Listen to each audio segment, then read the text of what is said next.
O Caminho a Cristo, capítulo 13. Regozijo no Senhor. Os filhos de Deus são chamados a ser representantes de Cristo, manifestando a bondade e a misericórdia do Senhor.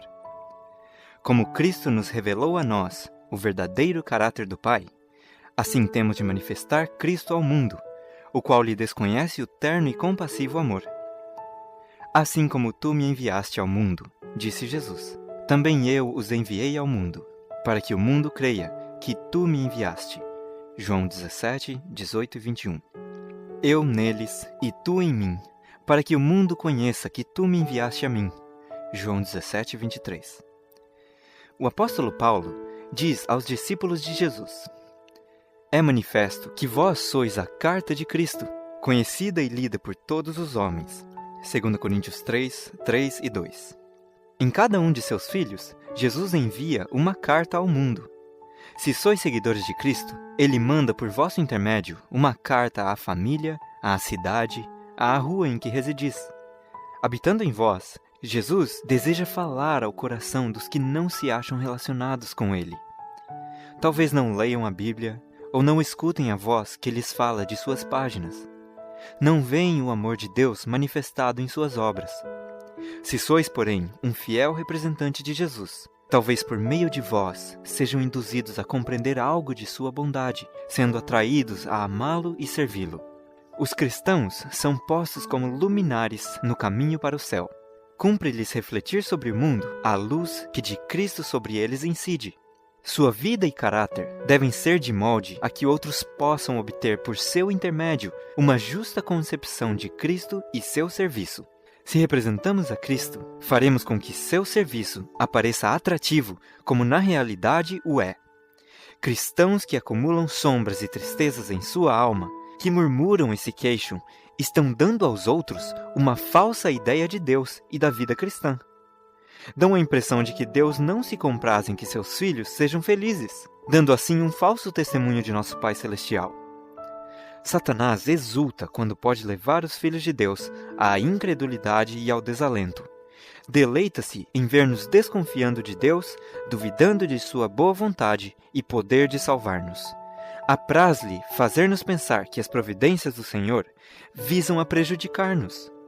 É a obra de Satanás representar o Senhor como falto de compaixão e piedade. Deturpa a verdade a seu respeito. Enche a imaginação de ideias errôneas relativamente a Deus. E em vez de fixarmos a mente na verdade quanto a nosso Pai Celeste, muitas vezes a demoramos nas falsidades de Satanás e desonramos a Deus desconfiando dele e contra ele murmurando. Satanás busca sempre tornar a vida religiosa sombria. Deseja que se nos afigure trabalhosa e difícil. E quando o crente, em sua vida, faz aparecer sua religião sob esse aspecto, está, por sua incredulidade, confirmando a mentira de Satanás. Muitos, através da estrada da vida, pensam demasiado em seus erros e faltas e decepções, ficando com o coração cheio de amargura e desalento. Durante minha estada na Europa, certa irmã que assim fazia, achando-se profundamente acabrunhada, escreveu-me pedindo uma palavra de animação. Na noite seguinte à leitura de sua carta, sonhei que me achava num jardim, e alguém que parecia o dono do mesmo ia me conduzindo por ele. Eu apanhava as flores e fruía-lhes o aroma, quando essa irmã, que ia a meu lado, me chamou a atenção para alguns feios cardos que lhe embaraçavam o caminho. Ali estava ela, lamentando-se e afligindo-se. Não andava pelo caminho em seguimento do guia, mas ia por entre os espinhos e cardos. Oh, lamentava ela, que pena que este belo jardim esteja assim tão feio por causa dos espinhos. Então o guia disse: Não te importes com os espinhos, pois só te podem magoar. Colhe as rosas, os lírios e os cravos. Acaso não tendes tido quadros luminosos em vossa vida? Não haveis experimentado preciosos momentos em que vosso coração pulsou de alegria à influência do Espírito de Deus? Volvendo o olhar aos capítulos de vossa passada existência, não encontrais algumas páginas aprazíveis? Acaso as promessas de Deus, quais flores fragrantes, não crescem a cada passo na vereda que trilhais? E não permitireis que sua beleza e suavidade vos encham de alegria o coração? Os cardos e espinhos não servirão senão para vos ferir e magoar. E se os não colheis senão a eles, apresentando-os aos demais, não estáis vós sobre desdenhar a bondade de Deus, impedindo que os que vos rodeiam palmilhem a vereda da vida? Não é sábio juntar todas as penosas recordações da vida passada, injustiças e decepções, e falar tanto sobre elas e lamentá-las tanto, que nos sintamos esmagados pelo desânimo. Uma alma desalentada acha-se rodeada de trevas, excluindo a luz de Deus de si própria e lançando sombras sobre o caminho dos outros. Graças a Deus pelos quadros luminosos que nos tem apresentado. Enfeixemos todas as benditas promessas de seu amor, a fim de sobre elas poder deter continuamente o olhar. O Filho de Deus, deixando o trono do Pai, revestindo sua divindade com a natureza humana, a fim de vir e resgatar o homem do poder de Satanás. O triunfo que obteve em nosso favor, abrindo ao homem a porta do céu, revelando aos olhos humanos a câmara onde a divindade manifesta sua glória. A raça caída, erguida do abismo da ruína em que o pecado a submergira, e novamente posta em ligação com o infinito Deus, e depois de resistir à divina prova, mediante a fé em seu Redentor, revestida da justiça de Cristo e exaltada a seu trono, eis os quadros que o Senhor deseja que contemplemos. Quando nos inclinamos a duvidar do amor de Deus, a desconfiar de suas promessas, nós o desonramos e ofendemos a seu Santo Espírito. Quais seriam os sentimentos de uma mãe, cujos filhos estivessem sempre a se queixar dela, como se ela os não quisesse ver felizes, quando o esforço de toda a sua existência era o seu bem-estar e proporcionar-lhes conforto? Suponhamos que duvidassem de seu amor. Isso lhe havia por certo de partir o coração. Como se sentiria qualquer pai se os filhos procedessem de tal maneira para com ele? E como nos há de considerar nosso Pai Celeste quando duvidamos do amor que nos tem, esse amor que o levou a dar seu Filho unigênito, a fim de que pudéssemos viver? Escreve o apóstolo: aquele que nem mesmo a seu próprio Filho poupou, antes o entregou por todos nós, como nos não dará também com ele todas as coisas? Romanos 8:32. Todavia, quantos, por ações, se não por palavras, estão dizendo: o Senhor não diz isto quanto a mim. Talvez ame a outros, mas a mim não. Tudo isso prejudica a vossa própria alma, pois toda palavra de dúvida, por vós proferida, é um convite às tentações de Satanás. Isso robustecerá em vós a tendência para duvidar, afastando os anjos ministradores. Quando sois tentados por Satanás, não deixeis escapar nenhuma palavra de dúvida, nenhuma palavra sombria. Se preferirdes abrir a porta às suas sugestões, a mente se vos encherá de desconfiança e questões rebeldes. Se externardes vossos sentimentos, toda a dúvida que manifestardes não somente terá sua reação sobre vós mesmos, mas será uma semente que germinará e dará fruto na vida dos outros, e talvez se torne impossível destruir a influência de vossas palavras. Possivelmente, vos recobrareis dos assaltos do tentador e de seus ardis, mas outros, que hajam sido dominados por vossa influência, talvez não se possam libertar das dúvidas que lhes sugeristes. Como é importante que só saia de nossos lábios aquilo que promova vida e força espirituais. Os anjos estão atentos para ouvir a espécie do testemunho que estáis dando ao mundo quanto a vosso divino Mestre. Que a vossa conversação tenha por objeto aquele que vive para interceder por vós perante o Pai. Ao pegardes na mão de um amigo, esteja em vossos lábios e coração um louvor a Deus. Isso há de atrair seus pensamentos para Jesus. Todos passam por provações, por desgostos duros de suportar, por tentações difíceis de resistir. Não conteis vossas aflições a vossos semelhantes, também mortais, mas levai tudo a Deus em oração. Tomai como regra nunca proferir uma palavra de dúvida ou de desânimo. Está em vós fazer muito para iluminar a existência de outros, para lhes fortalecer os esforços mediante palavras de esperança e santa alegria. Há muita alma valorosa terrivelmente assaltada por tentações, prestes a desfalecer no conflito com o próprio eu e os poderes do mal. Não desalenteis essa alma em sua penosa luta. Animai-a com palavras de valor e esperança, que a incitem a perseverar no caminho. Assim, irradiará por meio de vós a luz de Cristo, nenhum de nós vive para si. Romanos 14:7. Pela influência que inconscientemente exercemos, outros se podem animar e fortalecer, ou ficar desanimados e alienados de Cristo e da verdade. Muitos há que possuem uma errônea ideia da vida e do caráter de Cristo. Pensam que ele era destituído de calor e animação, que era sério, áspero, melancólico. Em muitos casos, toda a experiência religiosa recebe dessa maneira de ver um sombrio colorido. Disse muitas vezes que Jesus chorou, mas jamais foi visto a sorrir. Nosso Salvador foi efetivamente um varão de dores, experimentado nos trabalhos, pois abria o coração a todos os sofrimentos humanos. Mas, se bem que sua vida fosse cheia de abnegação e sombreada por dores e cuidados, seu espírito não se abatia. Sua fisionomia não apresentava a expressão do desgosto ou do descontentamento, mas sempre de inalterável serenidade. Seu coração era uma fonte de vida, e onde quer que fosse, levava descanso e paz, contentamento e alegria. Nosso Salvador era profundamente sério e intensamente zeloso, mas nunca sombrio ou enfadado. A vida dos que o imitam revestir-se-á toda de fervorosos propósitos. Experimentarão um profundo sentimento de sua responsabilidade. A leviandade será reprimida. Não apresentará ruidosa alegria, nem gracejos de mau gosto. Entretanto, a religião de Jesus proporciona abundância de paz. Não extingue o brilho da alegria, não restringe a felicidade, nem tolda a fisionomia radiante e sorridente. Cristo não veio para ser servido, mas para servir. E uma vez que seu amor nos domine o coração, havemos de seguir-lhe o exemplo. Enquanto deixarmos predominar na lembrança os atos desagradáveis e injustos de outros, parecer-nos-á impossível amá-los como Cristo nos ama.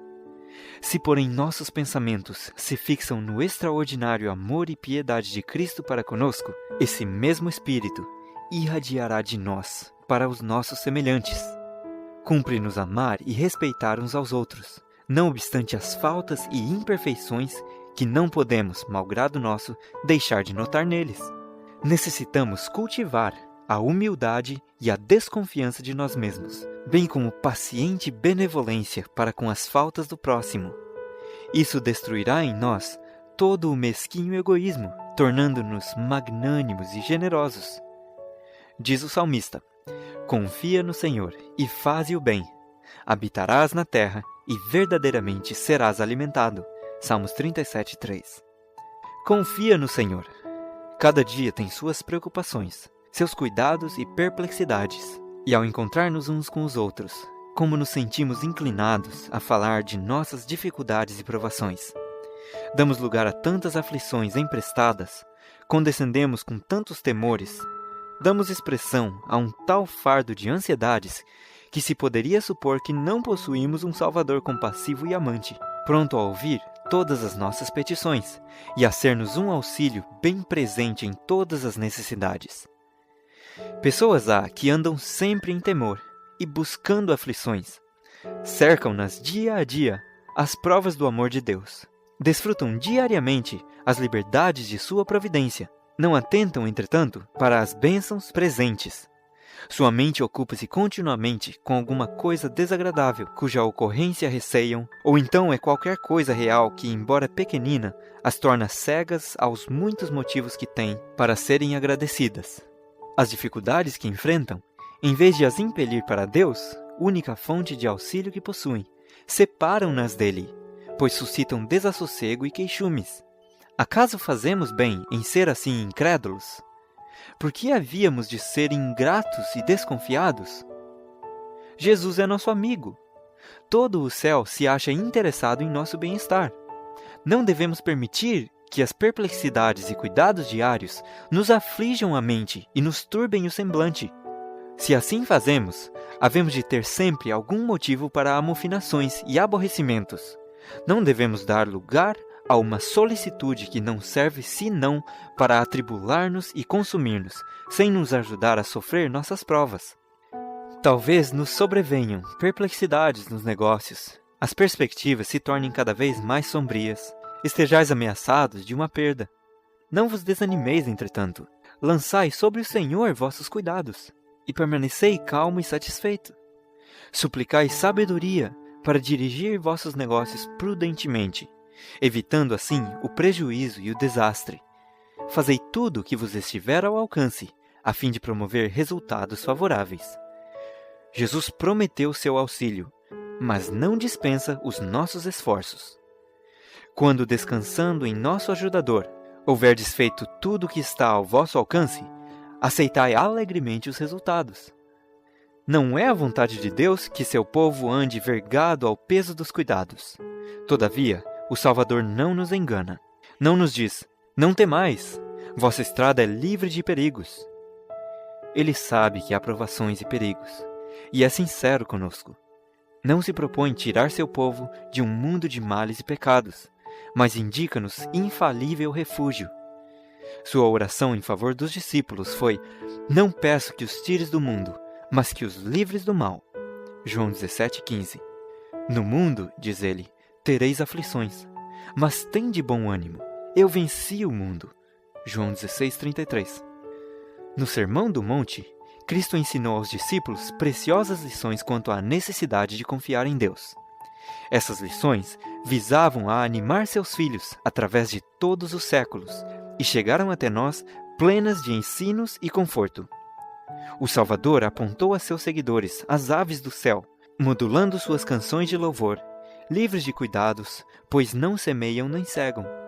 E, no entanto, o grande Pai lhes supre as necessidades. Pergunta o Salvador: não tendes vós muito mais valor do que elas? Mateus 6,26.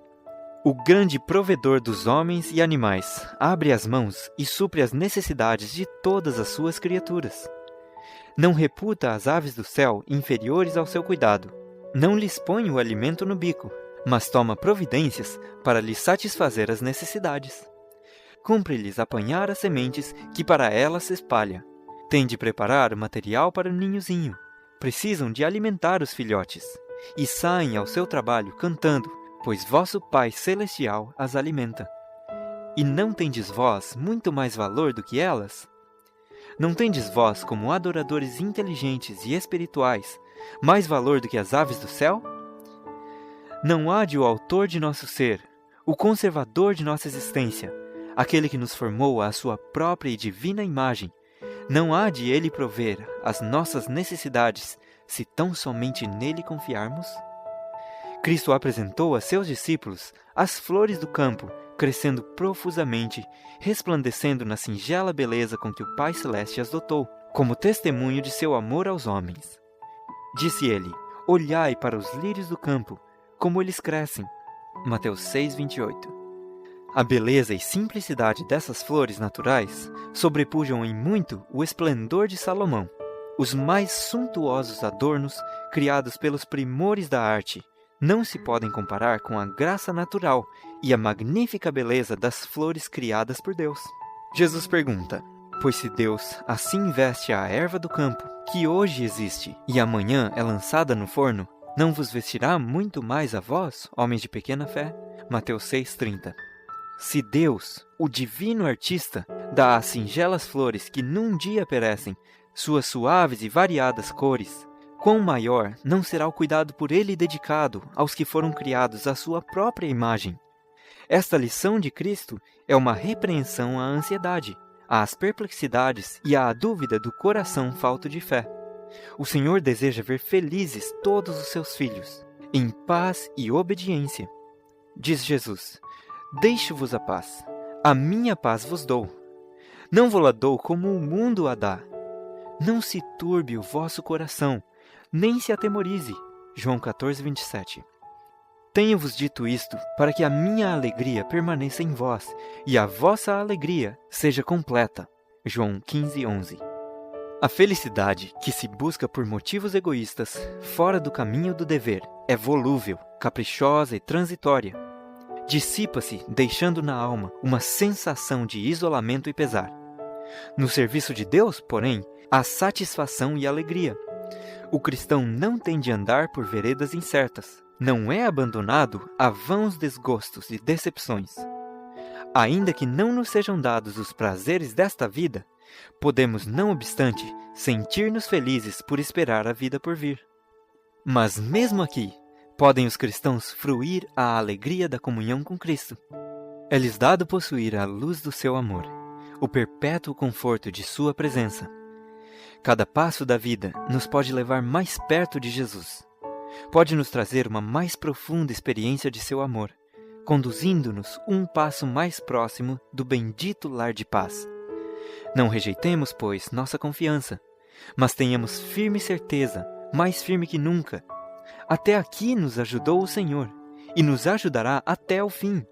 Olhemos aos marcos milhares, que nos recordam o que o Senhor tem feito para nos confortar e salvar da mão do destruidor. Conservemos sempre vivas na memória todas as ternas misericórdias que Deus tem tido para conosco, as lágrimas por Ele enxugadas, as dores que suavizou, as ansiedades que desvaneceu, os temores que dissipou, as necessidades que supriu, as bênçãos que concedeu. E fortaleçamo-nos assim para tudo quanto nos aguarda no restante de nossa peregrinação. Não podemos senão esperar novas perplexidades na luta que está para vir, mas podemos fixar a vista no passado, da mesma maneira que no futuro, e dizer: até aqui nos ajudou o Senhor. 1 Samuel 7,12. E a tua força será como os teus dias. Deuteronômio 33, 25. As provações não excederão as forças que nos serão dadas para as suportar. Empreendamos, pois, nossa tarefa, onde quer que a encontremos, crendo que seja o que for que sobrevier, ser-nos-á concedida a força proporcional à provação. E afinal, abrir-se-ão as portas do céu para dar entrada aos filhos de Deus, e dos lábios do Rei da Glória brotarão as palavras que lhe soarão aos ouvidos qual música inefável. Vinde, benditos de meu Pai, possuí por herança o reino que vos está preparado desde a fundação do mundo. Mateus 25, 34. Então, os remidos receberão as boas-vindas às moradas que Jesus lhes está preparando. Então, seus companheiros não serão mais as criaturas vis da terra, mentirosos, idólatras, impuros e incrédulos, mas conviverão com os que venceram a Satanás e, por meio da graça divina, formaram um caráter perfeito. Toda tendência pecaminosa, toda imperfeição que aqui os aflige, terá sido removida pelo sangue de Cristo, e a excelência e o resplendor de sua glória, que sobrepujem muito ao brilho do sol, a eles se comunicam. E deles se irradiarão a beleza moral e a perfeição de seu caráter, de valor incomparavelmente superior à glória externa.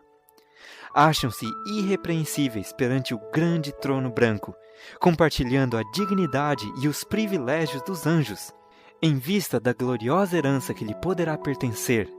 Que dará o homem em recompensa de sua alma? Mateus 16, 26. Ainda que seja pobre, possui todavia em si mesmo uma riqueza e uma dignidade que o mundo não pode conceder. A alma remida e purificada do pecado, com todas as suas nobres faculdades consagradas ao serviço de Deus, é de inexcedível valor. E a alegria no céu, na presença de Deus e dos santos anjos, sobre uma alma resgatada. Alegria que se exprime em cânticos de santo triunfo. O fim do livro O Caminho a Cristo.